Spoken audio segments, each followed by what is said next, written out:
नमस्कार, वंदे मातरम। मैं हूं श्यामगिरी। आप देख रहे हैं हमारा चैनल मुद्दा भारत का यानी मुद्दा आपका। आज हमारे साथ में स्टूडियो में हमारे सहयोगी सूर्य प्रकाश मिश्रा जी, जो नवभारत के वरिष्ठ पत्रकार हैं। इनसे हम जानेंगे कि मुंबई के बारे में। जी हाँ, मुंबई अब पूरी तरह से भर गई है। मुंबई के बाद ठाणे जिला भी पूरी तरह से भर गई है। नई मुंबई पूरी तरह से भर गई है। अब तीसरी मुंबई आ रही है। जी हाँ, तीसरी मुंबई आ रही है। मुंबई से बिल्कुल करीब तीसरी मुंबई आ रही है। इसी पर हम चर्चा करेंगे सूर्य प्रकाश मिश्रा जी से। मिश्रा जी, आपने इसके ऊपर पूरा रिसर्च किया, आपने अपने पेपर के लिए भी रिसर्च किया होगा। तो जो तीसरी मुंबई है, क्या है वो? जो जैसा कि आपने कहा कि तीसरी मुंबई आकार लेने वाली है, यह सही है कि तीसरी मुंबई बहुत तेज़ी से आकार लेने वाली है। इसकी ज़रूरत भी है। जैसा कि आप जानते हैं कि मुंबई का जो इतिहास है बहुत पुराना है, गौरवशाली इतिहास है। 7 टापुओं का ये शहर रहा, पुर्तगालियों से लेकर, अंग्रेज़ों से लेकर, अब स्वतंत्रता के बाद भी जिस तरह से मुंबई का विस्तार हुआ, उसकी अपनी सीमाएं रही हैं मुंबई की। एक तरफ समुद्र है, दूसरी तरफ खाड़ी है, और इलाका जो था इसका धीरे धीरे ये समाप्त हो गए। मुंबई अब रहने लायक, मतलब आम आदमी के रहने लायक नहीं रह गई। देश के हर कोने कोने से लोग आते हैं जीवन यापन बिल्कुल करने के लिए, खासकर जीवन यापन के लिए आए। पुराने लोग तो भर गए, लेकिन नए लोगों का गुजारिश नहीं है मुंबई में। जैसा कि ये आर्थिक राजधानी है, 4.5 दशक पहले इसी आवश्यकता को देखते हुए नई मुंबई को बसाने की प्लानिंग हुई। नई मुंबई 4.5 दशक से बस रही है। देखिए, MMR इलाका जिसको हम कहते हैं, इस पर काफ़ी चर्चाएं भी इसके पहले हुई हैं। जो MMR इलाका है भी, जैसे ठाणे जिला हो गया, पालघर हो गया, उधर रायगढ़, नई मुंबई, तो ठाणे जिले का जो विकास हुआ है ये अनियंत्रित विकास हुआ। आपने देखा होगा जिस तरह से भिवंडी का, कल्याण का, डोंबिवली का कोई नियंत्रण नहीं रहा, कोई प्लान नहीं रहा। वो अपने आप जैसे जैसे लोग आते गए, बसते गए, हाँ, अवैध निर्माण होते गए, इंफ्रास्ट्रक्चर योजना ही नहीं, हाँ, पहले निर्माण हुए, लोग बसे, उसके बाद उनकी आवश्यकताओं की पूर्ति के लिए इंफ्रास्ट्रक्चर को लाने की कोशिश, जैसे जैसे लोग बढ़ते गए तो वैसे समस्या भी बढ़ती गई। और वो जो समस्याएं अब इस कदर बढ़ गई हैं कि विस्फोटक स्थिति हो गई है, समझ लीजिए। चाहे वो सड़क की स्थिति हो, चाहे यातायात की स्थिति हो, वाहन की स्थिति हो, चाहे पानी की स्थिति हो, साफ सफाई की स्थिति हो, यहाँ तक कि अभी भी सभी महापालिकाओं के पास अपने डंपिंग ग्राउंड नहीं है कि कचरे को कैसे ठिकाने लगाया जाए।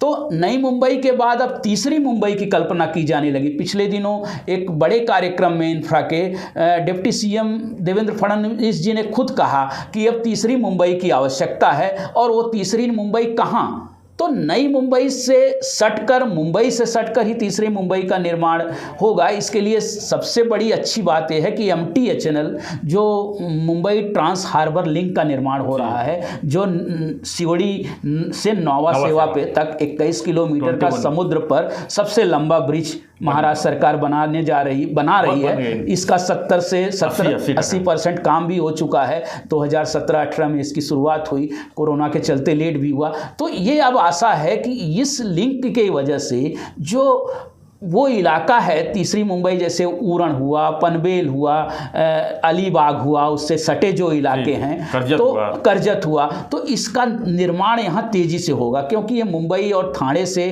जो है, मेरे ख्याल से वहाँ जो एयरपोर्ट बन रही है, जी वो एयरपोर्ट का ज़्यादा बेनिफिट, एयरपोर्ट का benefit in the sense sir कि नैना जो है, Navi Mumbai airport notified area, इसमें आपको बता दें 600 वर्ग किलोमीटर की कल्पना की गई है, जो 6 तालुकों में फैला होगा, कि यहाँ एक तीसरी मुंबई बसाई जा सकती है। हालांकि ज़मीन भी है, इंफ्रास्ट्रक्चर धीरे धीरे बढ़ रहा है। MTHNL वहाँ आया तो ये सीधे मुंबई से कनेक्ट हो जाएगा। 15 मिनट से आप नई मुंबई, तीसरी मुंबई, उधर उरण खारकोपर जो रेलवे लाइन बना रही है, उलवे वही उरण से खारकोपर से उरण तक, खारकोपर तक बन गया है, नेरल से खारकोपर तक, खारकोपर से उरण तक, ये भी 2024 तक इसका प्लान है कि पूरी तरह वो रेलवे लाइन, उपनगरीय रेलवे लाइन शुरू हो जाती है।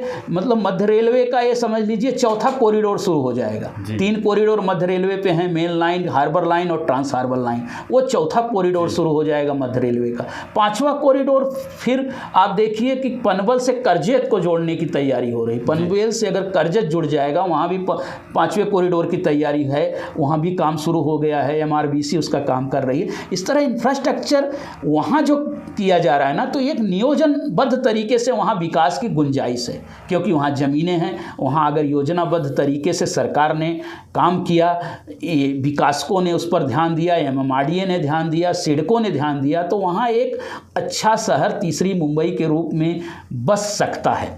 बिल्कुल करीब में JNPT भी है। जी जी, उसका कितना फायदा होगा? JNPT तो क्योंकि बहुत पूरा बड़ा बिजनेस वहीं से। हाँ, एक समय से देश का, अब तो गुजरात में मुंद्रा पोर्ट और ये बात नाम हो रहा है, लेकिन देश का सबसे बड़ा पोर्ट JNPT ही है। जी, जवाहरलाल नेहरू पोर्ट। समस्या ये है कि अब विरार अलीबाग कॉरिडोर बनाने की बात हो रही थी, JNPT तक हो रहा है, लेकिन देरी हो गई ना। वही एक्सक्यूज जो बोलते हैं ना, नियोजन तो करते हैं लेकिन उस समय पर वो पूरा नहीं हो पाता। एक्सिक्यूट नहीं हो पाने के कारण सब समस्याएं आती हैं। आज की डेट में नंबर 1 ही है JNPT, एक तरह से देखा जाए तो मुंबई सबसे बड़ा व्यापारिक आर्थिक केंद्र रहा ही है, लेकिन इसके साथ साथ अगर उसको उसी तरीके से उसको अगल बगल इंफ्रास्ट्रक्चर का विकास किया जाता, दिया जाता, तो आज वो स्थिति नहीं आती। जिस तरह से कहा जाता है कि मुंबई जो है मराठियों से खाली होती जा रही है, आपको क्या लगता है कि तीसरी मुंबई आने के बाद क्या मुंबई और ठाणा का जो लोड है कम होगा? नहीं, बिल्कुल कम होगा, बिल्कुल कम होगा। मराठी मुद्दा हो या गुजराती हो या और समाज के, तो मुंबई तो सबकी रही है। निसंदेह मराठी बड़ी संख्या में रहे हैं, मूल निवासी हैं। ये बात सही है कि उनके साथ कुछ अन्याय भी हुआ है, क्योंकि देखिए पुरानी चाल थी। आप BDD चाल का बात करते हैं लोग, अब भी कितने वर्षों से कल्पना की गई कि इसका विकास किया जाए, तो जब अनअफोर्डेबल जब चीज़ें हो जाती हैं तो आम आदमी कहाँ भागेगा? आम आदमी जहाँ सस्ता देखेगा वहाँ भागेगा, अपना वहाँ लोग बेच के, वहाँ जो परिवार बढ़ता है 1 BHK भी नहीं है उसके पास, चाल में है, तो बच्चे के लिए तो 1 BHK वाला 2 BHK में जाता है, चाल वाला 1 BHK में आता है। तो इस तरीके से जो नियोजन मुंबई का था वो समाप्त हो चुका है लगभग। मतलब मुंबई की जो कहा गया ना अपनी सीमाएं थी, वो धीरे धीरे वो बढ़ा। आज इतनी स्थिति है कि प्रीमियम मुंबई में इतना बड़ा है, लोगों के, आम आदमी के रहने लायक तो मुंबई नहीं रह गई है। मतलब आम नागरिक जो है मुंबई में सरवाइव करना मुश्किल है, इसलिए वो अन्य विकल्पों की खोज करता है, MMR में आता है, फिर भी उसकी समस्याएं उसका साथ नहीं छोड़ती। हालांकि बोल रहे हैं कि अभी CM सर ने घोषणा की कि 337 किलोमीटर का एक मेट्रो तैयार होने के बाद पूरे MMR का चेहरा बदल जाएगा। हम आशा करते हैं कि बदले, लेकिन उसमें कितना समय लगेगा 337 किलोमीटर बनाने में, अभी इस पर कोई चर्चा नहीं की जा सकती। पिछले 5 साल नजर डालें तो अभी तक फिलहाल अभी आप एक मुंबई में, पूरे मुंबई में खाली एक 20 किलोमीटर मेट्रो देखा है, 20 किलोमीटर 2014 में पहली मेट्रो चालू हुई थी, 2014 में 6 साल बाद फिर 20 किलोमीटर, अभी दूसरी मेट्रो 20 किलोमीटर की होगी, इसके बाद तीसरी आने वाली है 2024 में मेट्रो 3 का जो 30 किलोमीटर का है, तो करेंगे। तो जिस गति से हो रहा है वो गति तो धीमी है, लेकिन जहाँ तक ये देखा जा रहा है, जैसे तीसरी मुंबई की बात हुई, तो वहाँ क्या है, आपके पास संसाधन थोड़े उपलब्ध हैं, ज़मीन उपलब्ध है, पानी उपलब्ध है, तो वहाँ जो है आसान होगा। अगर सरकार वहाँ ध्यान देती है, नियोजनबद्ध तरीके से अगर काम होता है, तो एक अच्छे तरीके का शहर जो है, नियोजित शहर नई मुंबई की तरह बन सकता है। देखिए नई मुंबई के 380 वर्ग किलोमीटर में नई मुंबई फैला हुआ है, फिर भी नियोजित है। ये इसको 600 किलोमीटर के वर्ग किलोमीटर में इसको फैला सकते हैं, और उसके लिए उपलब्ध हैं, क्योंकि वहाँ आप देखें तो मुंबई गोवा हाईवे जुड़ता है, मुंबई पुणे हाईवे भी जुड़ता है, अलीबाग कॉरिडोर अगर बन गया, जल सेवा भी मुंबई से उसके लिए आसान होगी। जल सेवा की बात हो रही है, केंद्रीय जल संसाधन मंत्रालय की तरफ से भी मदद की बात हो रही है। हालांकि सब अभी तक कागजों में ही है, लेकिन वाटरवे भी डेवलप हो सकता है, तो वाटरवे डेवलप हो, हवाई जहाज़, लोगों के लिए जो हवाई जहाज़ की यात्रा करते हैं उनके लिए डेवलप हो, सड़क परिवहन डेवलप हो, मेट्रो हो, मोनो हो, तो जाकर कम से कम सभी के उपयोग की चीज़ें जब आएंगी साथ में, तो एक अपना अलग से शहर दिखाई देगा।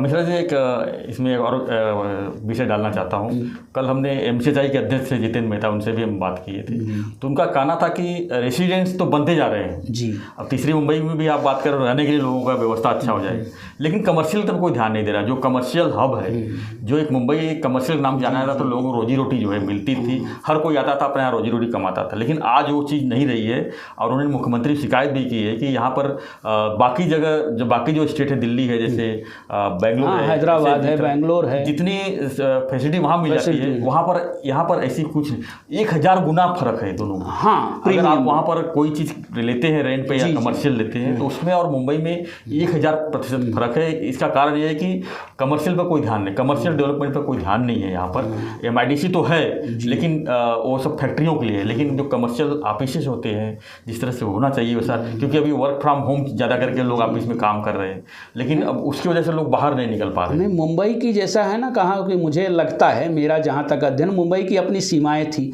मुंबई में वाकई में प्रीमियम बहुत ज़्यादा है जी, निर्माण खर्च ज़्यादा है, प्रीमियम ज़्यादा है।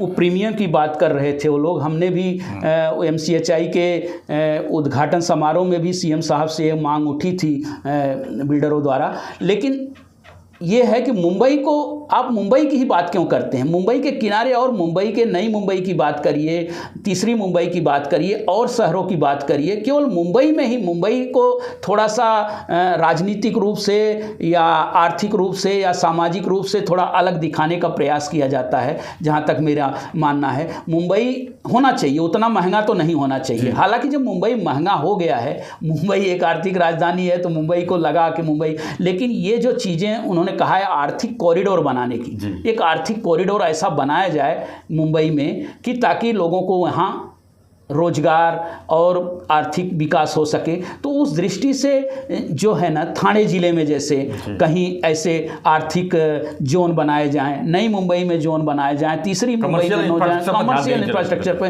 पुणे में काफ़ी कमर्शियल इंफ्रास्ट्रक्चर अच्छे हुए, पुणे सबसे आगे हो गया, मुंबई काफ़ी आगे निकल जी जी, उसको बढ़ावा दिया जाना चाहिए। उनकी मांग बिल्कुल सही है कि उस पर बढ़ावा दिया ही जाना चाहिए। लेकिन मुंबई की अपनी थोड़ी सीमाएँ हैं, तो मुंबई को लेकर थोड़ा संवेदनशील मामला रहता है राजनीतिक दलों में या निर्णय लेने में। देखिए, आप मुंबई को जगह ही नहीं बचा है, लेकिन तीसरी मुंबई जो चर्चा हो रही है तो वहाँ अगर अभी से प्रयास करेंगे शायद हो सकता है। वहाँ प्रयास हो भी रहे हैं। आप देखिए, पनवेल में योटो हीरानंदानी ग्रुप ने बहुत बड़ा उन्होंने कॉमर्शियल बनाया है। वहाँ कॉमर्शियल बनाने की काफ़ी वो है। अब देखिए ना, पूरा आपने नई मुंबई देखा होगा, पुराना देखा होगा, नो सिल कंपनी और जो दूसरी पुरानी कंपनियाँ थी, केमिकल कंपनियाँ थी, केमिकल कंपनियों की सब जगह सब IT सेक्टर आ गए हैं, एरोली से लेकर आगे देखेंगे तो उसको बढ़ावा मिला है। लेकिन जिस गति से चाहिए, अभी तीसरी मुंबई में उस चीज़ों को बढ़ावा मिल सकता है, क्योंकि वहाँ आसानी से जिस तरह से BKC बना है, तो अब मुंबई में अब दूसरी BKC बनने की तो संभावना नहीं है। लेकिन दूसरी BKC तीसरी मुंबई बनने जा रही है, जैसे कॉमर्शियल हब नई मुंबई में, तीसरी मुंबई में, ठाणे जिले में भी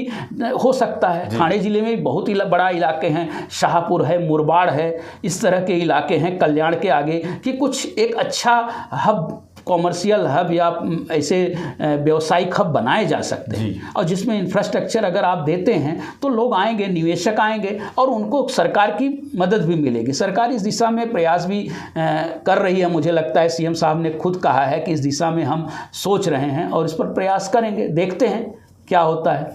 धन्यवाद मिश्रा जी। तो ये थे सूर्य प्रकाश मिश्रा जी। इन्होंने जो है मुंबई 3 के बारे में चर्चा की हमारे स्टूडियो में आके, और मुंबई 3 का कल्पना जो है काफ़ी अच्छा है, काफ़ी बड़ा है, क्योंकि मुंबई की जगह पूरी तरह से भर चुकी है, उसके आसपास के इलाके भी भर चुके हैं MMR इलाके में। तो मुंबई 3 का जो कल्पना है कितना कारगर होगा, अगर अभी से कुछ अच्छा इसके ऊपर सोचा गया, अच्छा सरकार ने फैसले लिए, तो मुंबई वासियों के लिए एक बहुत बड़ी खुशखबरी साबित हो सकती है। धन्यवाद। जय हिंद, जय महाराष्ट्र।